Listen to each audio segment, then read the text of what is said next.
It's one of those things, we all do it, but no one wants to admit it. It's time to talk about 1080p on the Canon R5.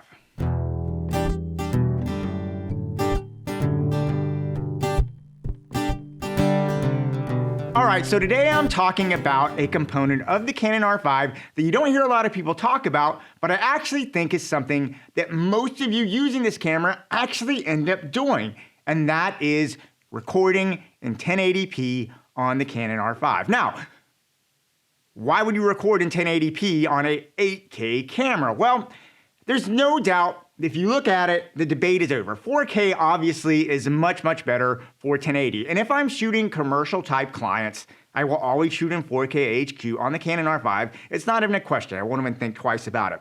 However, 1080 still plays an important role in this camera specifically. And I think the quirks of this camera are such that it is actually designed, it's a fantastic photography camera, but I think a lot of you out there that are using this are going to be using it for blogging purposes. The autofocus is great. You get great colors right out of camera, relatively easy to work with. And I think a lot of bloggers out there don't want to be dealing with mountains and mountains and mountains of 4K footage, especially if they're filming something like this, just a guy talking in front of a thing. A lot of bloggers on YouTube like to record in 1080 just for two reasons. One, they want to save the space on their hard drives.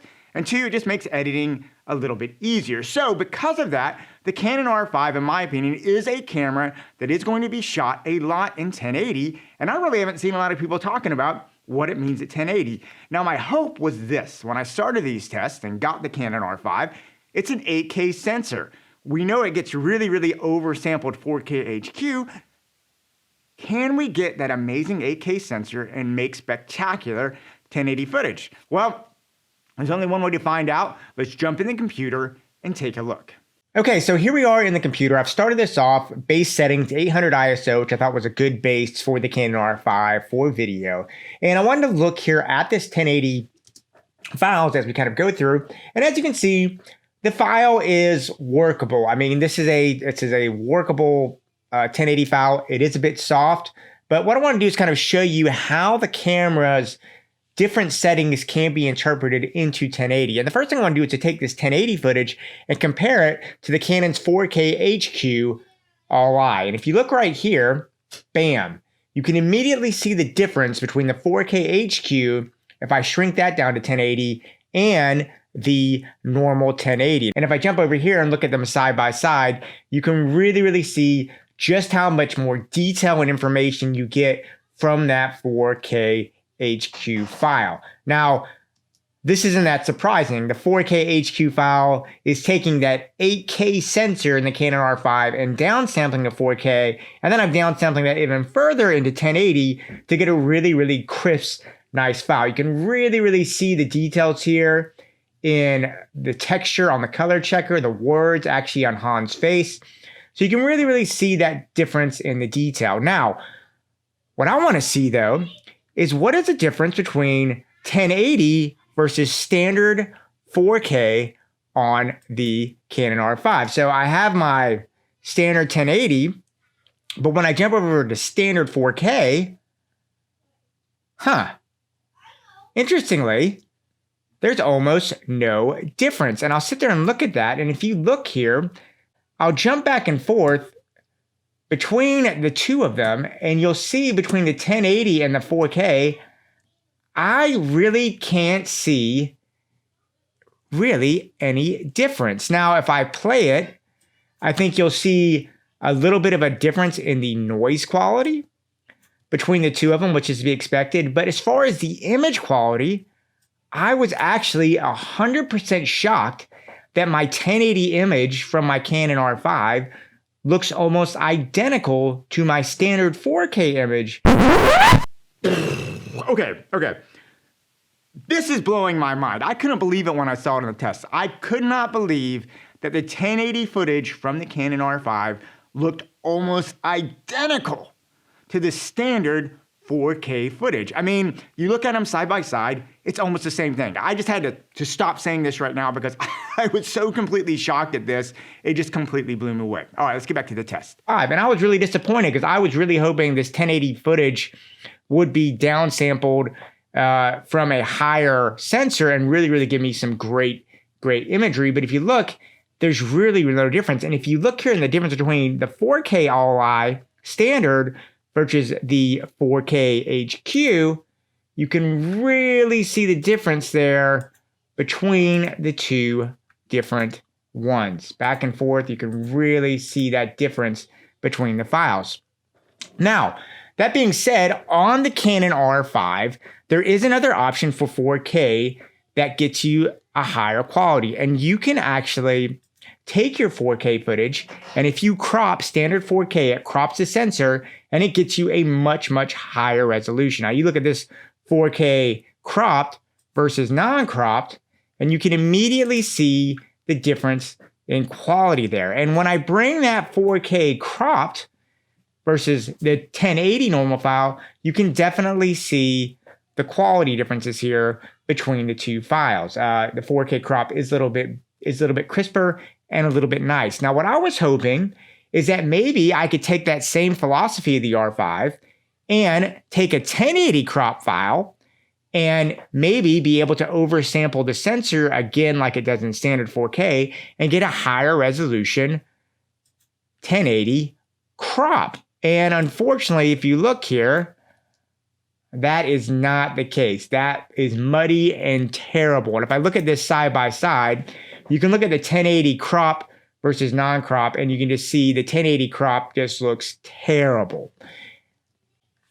Okay, now that being said, I really think though, if I'm gonna be honest and look at 1080 footage, I don't need to look at charts and stuff like this. I think most of you out there are going to be using the 1080 footage on the Canon R5 to do things that is more like this, which is a talking head YouTube type video. So what I want to do is I wanted to look at this footage as a talking head YouTube type video just to see how it compares. And as you can see here, the 1080 footage, it works. I mean, I think this is a workable YouTube type scenario. But if I sit there and jump over to the 4K HQ, you can really see just how much more information is on that sensor there in 4K HQ. And if I put them side by side here, you can really see just how much more detail is in the 4K HQ. You can really, if I pop in here at say 400%, and I kind of scroll around, you can see how much more information is here in my beard.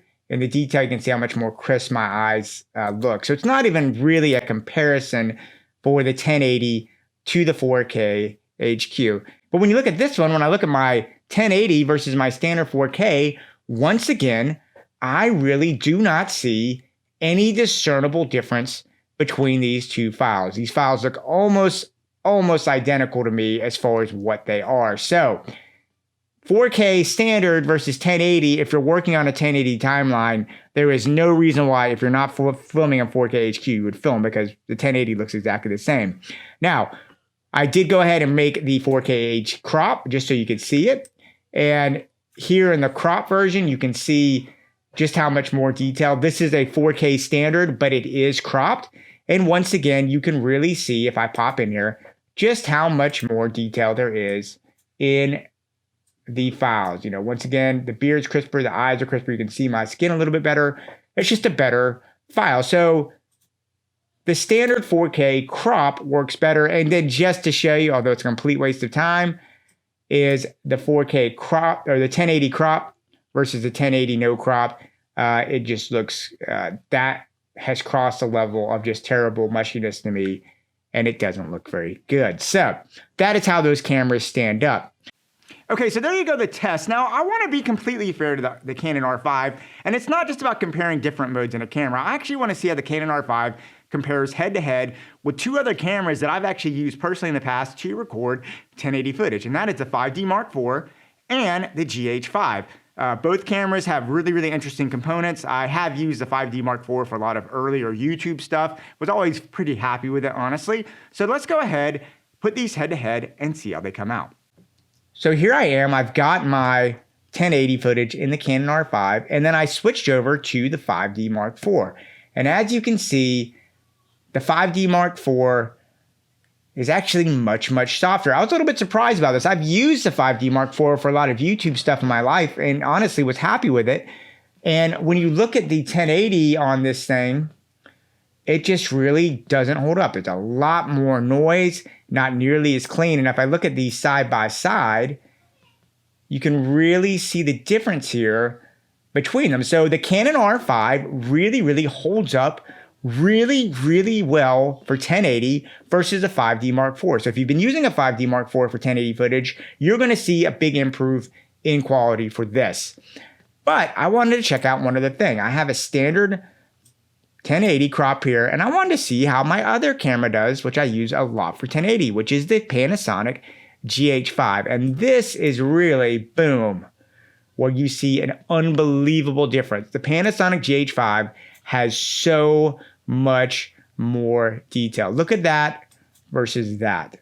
The Panasonic GH5 just really blows the door. You can really tell they're oversampling the footage. And if I were to take this footage right here and compare them side by side, you can really see how much more information is in that Canon or the Panasonic GH5 versus the Canon R5. I mean, it's not even close. I mean, the details are just absolutely mind-boggling here when you can see the difference. And honestly, just because I was curious to see, I wanted to see what would happen if I took my Canon R5 and put it against the GH5, but I did 1080 from the GH5 and 4K HQ with no crop from the Canon R5, and I'll be honest, they look pretty similar. So you really see here the Panasonic GH5 is holding its own against 4K footage, which is what you'd want to see from a camera, and it is a little bit disappointing that the Canon R5 does not oversample the 1080 footage, and it is so soft, especially compared to what you can get from a Panasonic GH5, which is a several-year older piece of technology. Okay, so there you go. Really interesting and surprising results for me, I'll be honest. And I'll start off just by saying this. If you are a YouTuber and you're doing talking head stuff like this or general lifestyle stuff, I do think you can get away with the Canon R5 in 1080. It is not the best 1080 camera. And there are a couple of things that I thought really surprised me. The first thing was I was really disappointed that with an 8K sensor in this camera, the 1080 footage was as soft as it is. I was hoping they would at least oversample from 4K down or something like that, but there's literally, it's just really not that soft. And I was especially shocked when I compared that to a 4-year-old camera in the GH5. You could see just the incredible quality difference in 1080p between the GH5 and the 5D Mark and the Canon R5.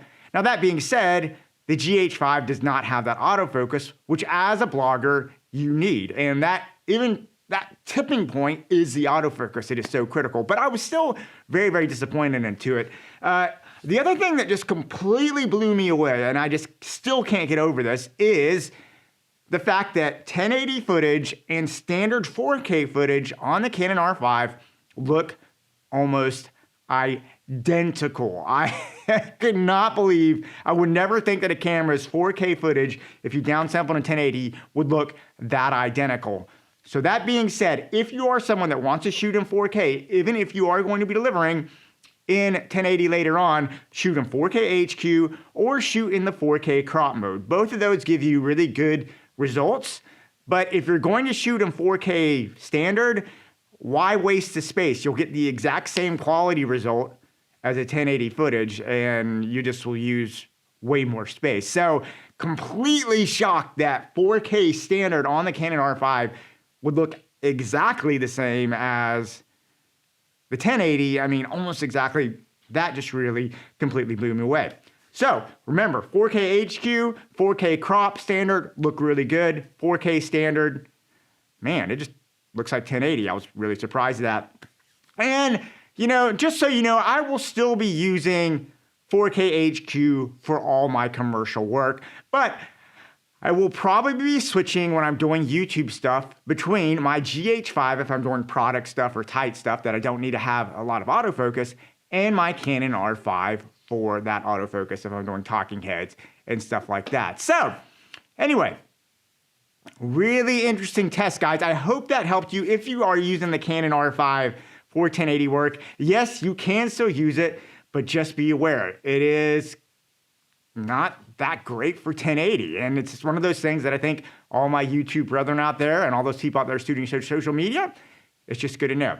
Anyway, hope that was helpful. Let me know what you think. Leave me some comments down below. Yeah, get out there, keep shooting, and I'll talk to you soon. All right.